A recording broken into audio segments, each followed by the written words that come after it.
ಯಾವಕಪ್ಪ, ಇಲ್ಲಿ ಯಾವಕಪ್ಪಡಿ ಗ್ರಾಮದ ಅರಣ್ಯ ಹಕ್ಕು ಸಮಿತಿ ಅಧ್ಯಕ್ಷ ಮತ್ತು ಮಡಿಕೇರಿ ತಾಲೂಕು ಬುಡಕಟ್ಟು ಕೃಷಿಕ ಸಂಘದ ಅಧ್ಯಕ್ಷನ ಕೆಲಸ ಮಾಡ್ತಾ ಇದ್ದೀನಿ.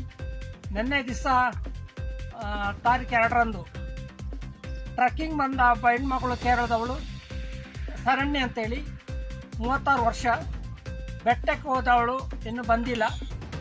ನಿನ್ನೆ ನಾಪೋಕಲ್ ಪೊಲೀಸ್ ಸಬ್ ಇನ್ಸ್ಪೆಕ್ಟರ್ ಅವರು ಮತ್ತು ಅವರ ತಂಡದವರು ಮತ್ತು ಅರಣ್ಯ ಇಲಾಖೆಯವರು ಸತತ ರಾತ್ರಿ 12:30 ಗಂಟೆ ತನಕ ಪೊಲೀಸ್ ಇಲಾಖೆಯವರು ಶ್ರಮಪಟ್ಟು ಹುಡುಕಿದ್ದಾರೆ, ಸಿಕ್ಕಿಲ್ಲ. ನಂತರ ಯಶಪ್ಪನ ಜೊತೆಯಲ್ಲಿ ಅರಣ್ಯ ಇಲಾಖೆಯವರು ರಾತ್ರಿ 3:15 ಗಂಟೆ ತನಕ ಡ್ರೋನ್ ಮೂಲಕ ಚೆಕ್ ಮಾಡಿದ್ದಾರೆ, ಇನ್ನೂ ಸಿಕ್ಕಿಲ್ಲ. ಈಗ ಮತ್ತೆ ಸಬ್ ಇನ್ಸ್ಪೆಕ್ಟರ್ ಅವರು, ಅವರ ತಂಡದ ಪೊಲೀಸ್ ಇಲಾಖೆಯವರು ಈಗ ಬೆಟ್ಟಕ್ಕೆ ತೆರಳುತ್ತಿದ್ದಾರೆ. ಇವರನ್ನು ಹುಡುಕಿ ತರಲಿಕ್ಕೆ ಇಡೀ ಪೊಲೀಸ್ ಇಲಾಖೆ ಮತ್ತು ಅರಣ್ಯ ಇಲಾಖೆ ಶ್ರಮಪಟ್ಟ ಮೂಲಕ ನಮ್ಮ ಊರಿನ ಗ್ರಾಮಸ್ಥರು ಕನಿಷ್ಠ ನಿನ್ನೆ ಒಂದು 50 ಜನರು ಹುಡುಕಿದ್ದೀವಿ, ಸಿಕ್ಕಿಲ್ಲ.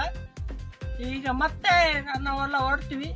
ಅವಳು ಎಲ್ಲೇ ಇದ್ದರೂ ಪತ್ತೆ ಹಚ್ಚಿ ತರೋ ಒಂದು ಶ್ರಮ ಇಲಾಖೆಗೆ ಸೇರಿದ್ದು ಮತ್ತು ನಮ್ಮ ಗ್ರಾಮಕ್ಕೆ ಸೇರಿದ್ದು. ಅದರಿಂದ ನಾವು ಶ್ರಮ ಪಡ್ತಾ ಇದ್ದೀವಿ. ಇದಕ್ಕೆ ತಕ್ಕ ಫಲ ಸಿಕ್ಕಲಿ ಅಂತ ದೇವರನ್ನ ಬೇಡ್ಕೊಳ್ತಾ ಇದ್ದೀವಿ.